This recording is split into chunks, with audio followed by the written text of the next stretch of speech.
अगर आप भी लेना चाहते हैं देश दुनिया की तमाम जानकारी तो आज ही सब्सक्राइब करें हमारे चैनल को। साथ ही नीचे दिए बेल आइकन को जरूर दबाएं ताकि हर अपडेट आप तक पहुंच सके। नमस्कार, प्रभाव साक्षी न्यूज नेटवर्क पर आप सभी का स्वागत है।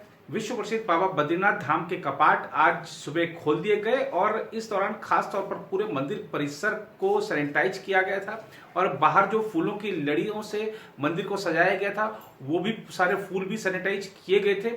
आज उच्च हिमालयी क्षेत्र में जब विश्व प्रसिद्ध बद्रीनाथ धाम के कपाट खुले तो बड़ा ही मनमोहक दृश्य था। वो मंदिर के कपाट ब्रह्म मुहूर्त में धनिष्ठा नक्षत्र में खोले गए, लेकिन हर वर्ष कपाट खुलने के दौरान श्रद्धालुओं से भरा रहने वाला मंदिर का प्रांगण इस बार कोरोना वायरस वैश्विक महामारी के कारण खाली रहा और मुख्य पुजारी ईश्वरी प्रसाद नंबूदरी समेत चुनिंदा 11 व्यक्ति ही मौजूद रहे। इस दौरान सामाजिक दूरी और मास्क पहनने जैसी सभी जरूरी एहतियाती कदम भी उठाए गए। इस बार सेना के बैंड की सुमधुर ध्वनि और भजन मंडलियों की स्वर लहरियां नहीं सुनाई दी। भगवान श्री विष्णु को समर्पित इस धाम के खुलने के बाद मानव मात्र के रोग शोक की निवृत्ति, आरोग्यता एवं विश्व कल्याण की कामना की गई। इसके बाद प्रधानमंत्री नरेंद्र मोदी की तरफ से भगवान बद्री विशाल की प्रथम पूजा मानवता के कल्याण हेतु संपन्न की गई। मंदिर को 10 क्विंटल गेंदे के फूलों से सजाया गया था जो बिजली की रोशनी से जगमग होकर अनूठी आभा बिखेर रहे थे। कपाट खुलने के बाद वेद मंत्रों की ध्वनियों से पूरी बद्रीशपुरी गुंजायमान हो गई। इस वर्ष कोरोना वायरस महामारी के कहर का प्रभाव उत्तराखंड के 4 धामों पर भी पड़ा है। बद्रीनाथ के कपाट खोल दिए गए हैं, लेकिन आश्रम, दुकानें, छोटे बड़े होटल, रेस्तरां और ढाबे बंद हैं। बद्रीनाथ धाम के कपाट खोले जाने की तिथि भी इस बार कोरोना वायरस के कारण 15 दिन आगे खिसका दी गई थी। पहले कपाट 30 अप्रैल को खोले जाने थे। उत्तराखंड के अन्य 3 धाम पहले ही खोले जा चुके हैं। उत्तरकाशी जिले में गंगोत्री और यमुनोत्री धामों के कपाट अक्षय तृतीया के दिन खोले गए थे। वहीं रुद्रप्रयाग जिले में भोले बाबा के धाम केदारनाथ के कपाट 29 अप्रैल को खोले गए थे।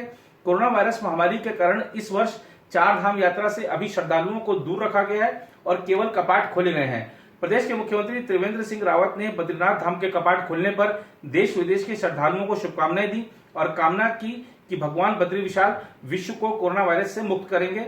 उत्तराखंड 4 धाम देवस्थानम बोर्ड के मीडिया प्रभारी डॉक्टर हरीश कौड़ ने बताया कि लॉकडाउन के मद्देनजर सामाजिक दूरी सहित सभी प्रकार की सरकारी परामर्शों का पूरा पालन किया गया।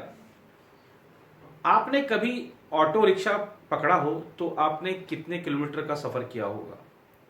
लोग ज्यादातर क्या होता है कि जो कम दूरी के सफर के लिए ऑटो रिक्शा करते हैं। कम दूरी भी कह सकते हैं कि वो 2 किलोमीटर हो सकती है, 5 किलोमीटर हो सकती है, ज्यादा 30, 35, 40 किलोमीटर, इससे ज्यादा तो कोई ऑटो रिक्शा करता नहीं। अगर इससे ज्यादा दूर जाना होता है तो लोग या तो गाड़ी करेंगे, कार करेंगे, या फिर बस या अन्य वाहन जो बहुत तरह के उपलब्ध हैं उसमें सवारी करेंगे ताकि यात्रा आरामदेह रहे। ऑटो रिक्शा को अक्सर छोटी यात्राओं के लिए किया जाता है। अब आपको हम बताते हैं अब ये लॉकडाउन की वजह से किस तरीके से हम देख रहे हैं कि प्रवासी मजदूर, जिसको रिक्शा मिल गया रिक्शे पे जा रहा है, जिसको पैदल चलना है वो पैदल ही जा रहा है, जिसको साइकिल मिल गई साइकिल से ही चले जा रहा है अपने गांव घर की ओर, भले ही वो कितने ही किलोमीटर दूर क्यों ना हो। अब झारखंड जाना है कुछ युवकों को जो कि महाराष्ट्र के पालघर से निकले हैं। अब ये सारे के सारे जो लोग हैं ये 1800 किलोमीटर का सफर ऑटो से तय कर रहे हैं। अब खासतौर पर अब चूंकि ऑटो में ही सब लोग हैं और इनके पास कुछ खाने पीने को नहीं है और इसके अलावा कोई इनके पास विकल्प नहीं था कि ये ट्रेन से जा सके, तो आइए सुनते हैं ये क्या कह रहे हैं कि इतने लंबे सफर पर जो ऑटो से निकल पड़े हैं इसके बारे में क्या कह रहे हैं।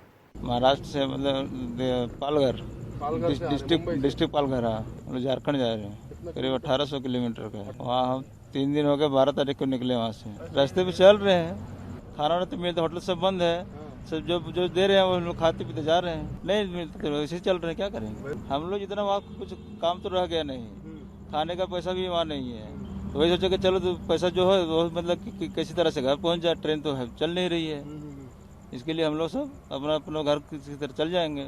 ये तो 2 महीना हो गया, 1.25 महीना बैठे। वैसे वो बैठे मकान मालिक जा था वो भी मतलब दिया, वो उसे डिपॉजिट वापस लिया, थोड़ा बहुत दिया तो बोले अब इधर रह के नहीं, अगर रिक्शा छोड़ के जाते चले जाएगा रिक्शा भी, तो लेके चलो वही पैसा से बस निकल रहे हैं, और तो पैसा खाने भर का है नहीं, कुछ नहीं।